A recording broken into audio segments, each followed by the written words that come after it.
আমি বিরাজনীতিকরণের আলামত দেখতে পাই, বললেন রুমিন ফারহানা। নির্বাচন ডিসেম্বরে হওয়া যুক্তিযুক্ত, প্রয়োজনে জানুয়ারিতে, বলছেন দুদু। গাজা অভিমুখী ত্রাণবাহী জাহাজ দখলে নিল ইসরায়েল। এবং সর্বশেষ জানাবো, ভারতের উত্তর পূর্বাঞ্চলে বৃষ্টি বন্যায় শতাধিক মৃত্যু। শুনছিলেন সংবাদ শিরোনাম, এবারে বিস্তারিত। আমি বিরাজনীতিকরণের আলামত দেখতে পাই, বললেন রুমিন ফারহানা। আমি বিরাজনীতিকরণের আলামত দেখতে পাই বলে মন্তব্য করেছেন বিএনপি নেত্রী ব্যারিস্টার রুমিন ফারহানা। একটি বেসরকারি টেলিভিশনের টক শোতে তিনি একথা বলেন। রুমিন ফারহানা বলেন, মঞ্জু ভাই একটি প্রসঙ্গ তুলেছেন যে 2007 সালে তাকে প্রস্তাব দেওয়া হয়েছিল, কিন্তু তিনি তাতে সাড়া দেননি। হ্যাঁ, এটা সত্যি, তিনি রাজি হননি, কারণ তিনি দীর্ঘ সময় চেয়েছিলেন। এখন সম্ভবত তাকে সেই দীর্ঘ সময়ের আশ্বাস দেওয়া হয়েছে কোনো না কোনোভাবে, সে কারণে তিনি দায়িত্ব নিয়েছেন। তিনি আরো বলেন, আমি বিরাজনীতিকরণের লক্ষণ দেখতে পাচ্ছি। 1/11-এর সময় যেভাবে রাজনীতিবিদদের চরিত্র হনন করা হচ্ছিল, সেই একই চিত্র আবার ফুটে উঠছে। আমার ভাই নূর যেটা বলেছেন, আমি তার সঙ্গে শতভাগ একমত। গত কয়েক মাস ধরে আমরা দেখছি, যারা আগে ছাত্রলীগ হয়ে বিভিন্ন জায়গায় ছোট ছোট পদে লুকিয়েছিল, তারাই এখন আমাদের বিরুদ্ধে নানা অপবাদ দিচ্ছে। তখন দেখেছি নুরুল হক নূর রাস্তায় মার খাচ্ছে, আমি সংসদে দাঁড়িয়ে প্রধানমন্ত্রীর সামনে কথা বলছি। সাকিব ভাই আন্দোলন করছেন, মঞ্জু ভাই আন্দোলন করছেন, সবাই তখন আন্দোলনের ময়দানে ছিলাম। পুলিশের সঙ্গে ধস্তাধস্তিও করেছি, সেই সময় পার করেছি আমরা।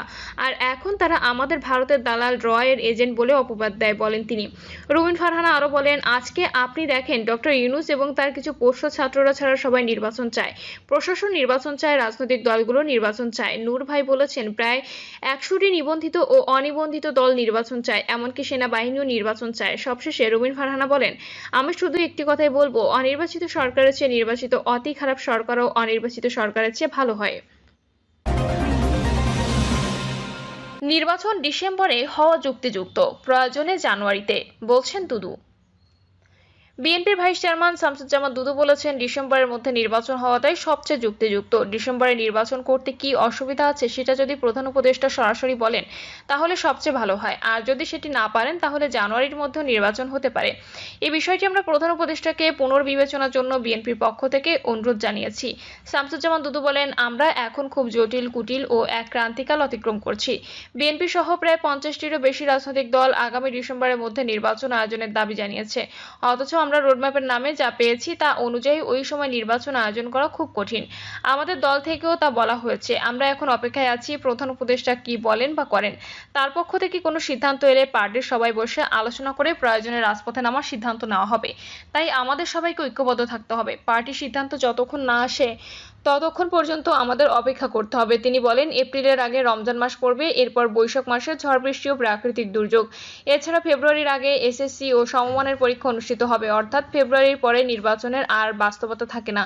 সে কারণে ডিসেম্বরের মধ্যে নির্বাচন হওয়াটাই সবচেয়ে যুক্তিযুক্ত। তিনি আরো বলেন, 16 বছর আগে আমরা যে সংগ্রাম শুরু করেছিলাম সেই সংগ্রাম এখনো শেষ হয়নি। আমাদের নির্বাচিত সরকারের মাধ্যমে গণতন্ত্র পুনরুদ্ধার করে দেশের স্বাধীনতা, সার্বভৌমত্ব রক্ষা করতে হবে।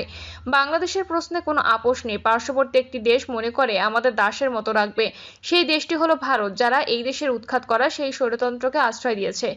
বাংলার জনগণ ভারতের সঙ্গে কোনো আপোষ মেনে নেবে না, কখনো না, কোনো কালে না। আমাদের ঐক্যবদ্ধ থাকতে হবে। গাজা অভিমুখী ত্রাণবাহী জাহাজ দখল নিল ইসরায়েল। যুদ্ধবিধ্বস্ত গাজার বাসিন্দাদের উদ্দেশ্যে রওনা হওয়া আন্তর্জাতিক অলাভজনক সংস্থা ফ্রিডম ফ্লোটিলা কোয়ালিশন পরিচালিত ত্রাণবাহী জাহাজ ম্যাডলিন আটক করেছে ইসরায়েল। প্রতিবেদনে বলা হয়, ইতালি থেকে যাত্রা শুরু করা জাহাজটি গাজার উপকূলে পৌঁছানোর আগেই আন্তর্জাতিক জলসীমা থেকে জোরপূর্বক ইসরায়েলের আশতাদ বন্দরে নিয়ে যাওয়া হয়েছে। জাহাজটিতে সাংবাদিক, মানবাধিকার কর্মী সহ 13 জন ছিলেন। ইসরায়েলের পররাষ্ট্র মন্ত্রণালয় এ ঘটনার সত্যতা নিশ্চিত করেছেন। এক্সে প্রকাশিত সংক্ষিপ্ত এক বিবৃতিতে মন্ত্রণালয় জানায়, সেলিব্রিটিদের বহনকারী তথাকথিত সেলফি জাহাজকে মধ্যরাতে ইসরায়েলের উপকূলে আনা হয়েছে। জাহাজের সব ক্রু নিরাপদে আমাদের হেফাজতে রয়েছে। তাদের খাবার ও পানির স্যান্ডউইচ সরবরাহ করা হয়েছে। নাটক এখানেই শেষ। আটককৃত কর্মীদের একটি ভিডিও প্রকাশ করে জাহাজটিকে সেলফি ইয়ার্ড বলে উপহাস করে ইসরায়েলের পররাষ্ট্র মন্ত্রণালয়। এই ভিডিও প্রকাশের তীব্র নিন্দা জানিয়েছেন মার্কিন যুক্তরাষ্ট্রের রাটগার্স ইউনিভার্সিটির আইন বিভাগের অধ্যাপক আদিল হক। তিনি এক্সে বলেন, এই ধরনের অপমানজনক আচরণ আন্তর্জাতিক আইনের দৃষ্টিতে যুদ্ধাপরাধ হিসেবে বিবেচিত হতে পারে। যুক্তরাষ্ট্রভিত্তিক মুসলিম অধিকার সংগঠন সিএআইআর এক বিবৃতিতে জানিয়েছেন, মেরলিন জাহাজে ইসরায়েলের অভিযান একটি রাষ্ট্রীয় সন্ত্রাস এবং আন্তর্জাতিক জলদস্যুতার শামিল। সংগঠনটির নির্বাহী পরিচালক নিহাদ আওয়াদ বলেছেন, এই মানবিক মিশনে রাসায়নিক অস্ত্রের ব্যবহার এবং যাত্রীদের অপহরণ আন্তর্জাতিক আইনের চরম লঙ্ঘন। এদিকে জাতিসংঘের ফিলিস্তিন বিষয়ক বিশেষ প্রতিনিধি ফ্রান্সেস্কা আলবানিস বলেছেন, ইসরায়েলের গাজা নিয়ন্ত্রণের বৈধতা নেই, অবরোধ তুলে নেওয়া উচিত এবং গাজাবাসীদের সহায়তা দিতে হবে। তিনি আরও জানান, অভিযান চলাকালে মেরলিন জাহাজের ক্যাপ্টেনের সঙ্গে তার শেষবার কথা হয়, যখন ক্যাপ্টেন বলেন, আরেকটি নৌকা আমাদের দিকে এগিয়ে আসছে। এরপরই যোগাযোগ বিচ্ছিন্ন হয়ে যায়। এদিকে ঈদ উল আজহায় থেমে নেই ইসরায়েলি আগ্রাসন। একের পর এক গাজার শহরে দখলদারদের বোমা পড়েছে। এতে গাজায় হাসপাতালগুলোতে নতুন করে লাশের স্তূপ হয়ে গেছে। আহতদের আর্তনাদে ভারী হয়ে উঠেছে আকাশ বাতাস। আনাদলু এজেন্সির প্রতিবেদনে বলা হয়, ঈদের তৃতীয় দিন গাজায় ভয়াবহ হামলা চালিয়েছে ইসরায়েল। এতে বিভিন্ন স্থান থেকে নিহতের খবর আসছে।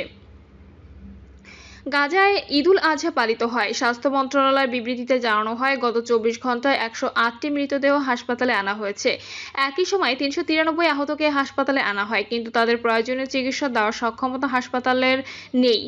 নতুন নিহতদের ফলে 2023 সালের অক্টোবর থেকে ইসরায়েলের গণহত্যা যুদ্ধে কমপক্ষে 54,880 ফিলিস্তিনি নিহত হয়েছেন। এ সময় ইসরায়েলি আক্রমণে মোট আহতের সংখ্যা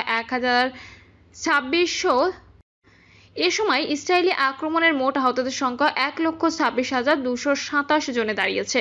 মন্ত্রণালয়ে এক বিবৃতিতে বলা হয়েছে, অনেক ভুক্তভোগী এখনও ধ্বংসস্তূপের নিচে এবং রাস্তা আটকা পড়েছে, কারণ উদ্ধারকারীরা তাদের কাছে পৌঁছাতে পারছেন না। ইসরায়েলি সেনাবাহিনী গত 18 মার্চ গাজা উপত্যকায় পুনরায় আক্রমণ শুরু করে। তখন থেকে 4,603 জনকে হত্যা এবং 14,186 জনকে আহত করেছে তারা। জানুয়ারিতে কার্যকর হওয়া যুদ্ধবিরতি এবং বন্দি বিনিময় চুক্তি ভেঙে দেওয়ার পর গাজায় হামলার তীব্রতা আরও বেড়েছে। ফিলিস্তিন সিভিল ডিফেন্সের মুখপাত্র মাহমুদ বাসেল জানান, গাজা সিটির বিভিন্ন এলাকায় কোনো রকম সতর্কতা বা আগাম ঘোষণা ছাড়াই ভবনে হামলা চালানো হচ্ছে। এটি একটি পূর্ণাঙ্গ গণহত্যা। একটি বেসামরিক লোকজন ভর্তি ভবন ধ্বংস করে দেওয়া অবশ্যই গণহত্যা। ভারতের উত্তর পূর্বাঞ্চলে বৃষ্টি বন্যায় শতাধিক মৃত্যু। ভারতের উত্তর পূর্বাঞ্চলে টানা বৃষ্টি ও ভূমিধসের কারণে ভয়াবহ বন্যা পরিস্থিতি তৈরি হয়েছে। নদ নদীর জলস্তর বৃদ্ধি, মাটি ধস ও ঘরবাড়ি ধসে শতাধিক মানুষের মৃত্যু হয়েছে। গৃহহীন হয়েছে কয়েক লাখ মানুষ। বন্যার সবচেয়ে বিপর্যস্ত রাজ্য আসাম, সেখানে অন্তত 3.5 লাখ মানুষ ক্ষতিগ্রস্ত হয়েছে। সরকারি হিসাব অনুযায়ী রোববার পর্যন্ত আসামে অন্তত 23 জনের মৃত্যু হয়েছে। রাজ্যের 12টি জেলায় কয়েক লাখ মানুষ বন্যার কারণে ঘরবাড়ি ছাড়তে বাধ্য হয়েছে। জুনের 3 তারিখ থেকে ভোটের দিন 7 জুন পর্যন্ত কয়েকটি নদীতে পানি বিপদসীমার অনেক উপরে ছিল। তবে বর্তমানে কিছু জায়গায় পানি কমলেও পরিস্থিতি এখনও স্বাভাবিক হয়নি। আসামের পশ্চিমাঞ্চলের ধুবড়ী এবং দক্ষিণাঞ্চলের হাইলাকান্দি ও করিমগঞ্জ জেলার বিস্তীর্ণ অংশ এখনও প্লাবিত। কপিলী নদীর পানি বিপদসীমার উপরে রয়েছে। এখনও পর্যন্ত প্রায় 1000 গ্রাম ক্ষতিগ্রস্ত হয়েছে। দক্ষিণ আসামের শ্রীভূমি জেলায় বন্যা পরিস্থিতি সবচেয়ে ভয়াবহ। এখানে প্রায় 2 লাখ মানুষ ক্ষতিগ্রস্ত হয়েছে। কাছাড়ে 57,000 ও হাইলাকান্দিতে 74,000 মানুষ ক্ষতিগ্রস্ত হয়েছে। রাজ্য জুড়ে 133টি ত্রাণ শিবির আশ্রয় নিয়েছে অন্তত 36,000 মানুষ। ধান, সবজি ও অন্যান্য চাষের জমি ডুবে যাওয়ার কৃষকেরা বড় ধরনের ক্ষতির মুখে পড়েছেন। এমন পরিস্থিতিতে বাজারে নিত্যপণ্যের দাম বেড়ে যাওয়ার আশঙ্কা রয়েছে। প্রিয় দর্শক, এই ছিল এখনকার সর্বশেষ সংবাদ। আপডেট সব সংবাদ পেতে চ্যানেলটি সাবস্ক্রাইব করে বেল আইকনটি ক্লিক করে রাখুন।